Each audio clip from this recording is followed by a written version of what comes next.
জয় জগন্নাথ। কেমন আছো তোমরা সবাই? আমি কিন্তু খুব ভালো আছি। এটা ছিল আমার গতকালের ব্লগ, অর্থাৎ রথের দিন। এবছর কিন্তু জানো তো, রথের দিন আমি ভীষণ মজা করে কাটিয়েছি। সকালেই আমি গিয়েছিলাম ফুল আনতে। তখন দেখলাম আমাদের চন্দননগরে যে রথ দাঁড়িয়ে রয়েছে, তারপরে স্নান করে ফুল নিয়ে চলে গিয়েছিলাম রথ সাজাতে। প্রভু জগন্নাথের কৃপা আমার ওপর বর্ষিত হয়েছিল। এই রথ সাজাবার একটা দারুণ সুন্দর সুযোগ আমি পেয়েছিলাম। নিজের মনের মতো করে খানিকটা ভগবানের ইচ্ছা অনুসারে সাজিয়ে নিয়েছিলাম রথ। আমাদের আর ক্ষমতা কি বলো?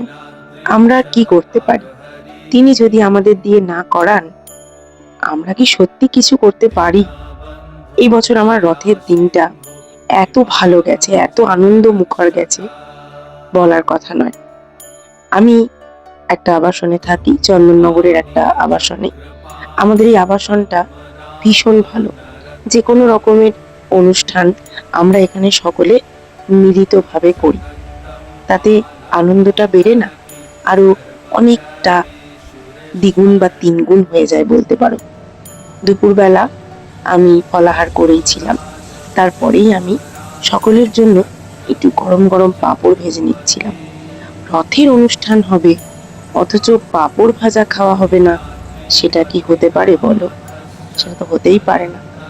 পাঁপড়, গরম গরম পাঁপড় ভেজে নিয়ে আমি রেডি করে রেখেছিলাম। এরপর আমি নিজে চলে গেছিলাম প্রস্তুত হতে। আমি ভেবেছিলাম প্রথমে শাড়ি পরবো, তারপরে ভাবলাম যে না, আর শাড়ি পরবো না, কারণ গরমটা কিন্তু মারাত্মক ছিল জানো তো। তারপর আমি রেডি হয়ে চলে গিয়েছিলাম নিচে। আবাসনের ছোট্ট ছোট্ট পুচকিগুলোও কিন্তু তাদের সমস্ত রথ নিয়ে একবারে রেডি ছিল। একটা দারুণ পরিবেশ সৃষ্টি হয়েছিল বলতে পারা যায়। 4-5টা রথ একসাথে সকলে মিলে আমরা উলুধ্বনি, শঙ্খধ্বনির মধ্যে দিয়ে আমরা প্রভু জগন্নাথের আরাধনা করলাম রথ টেনে। এ এক অনন্য অনুভূতি। প্রভুর কাছে প্রার্থনা করব আমাদের আবাসন, আমরা সবাই যেন ঠিক এভাবেই মিলে মিশে একসাথে থাকতে পারি। ঠিক এভাবেই আনন্দ করে যেন সমস্ত অনুষ্ঠানগুলো একের পর এক আমরা পার করতে পারি।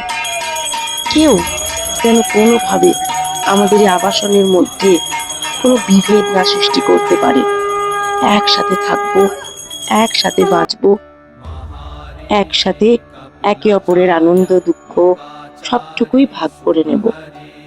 আবাসন তো আমাদেরই বৃহত্তর পরিবার, তাই না? কেউ এনেছিলাম পাঁপড়, কেউ এনেছিলাম জিলিপি, কেউ দিয়েছিল চা, কেউ এনেছিল চিপস। সব মিলিয়ে এক জমজমাট সন্ধ্যা। ও কেউ কেউ মিষ্টিও এনেছিল, বলতে ভুলে গেছি। এভাবেই আমরা একসাথে যেন থাকি। পরের গল্প নিয়ে আবার আসবো।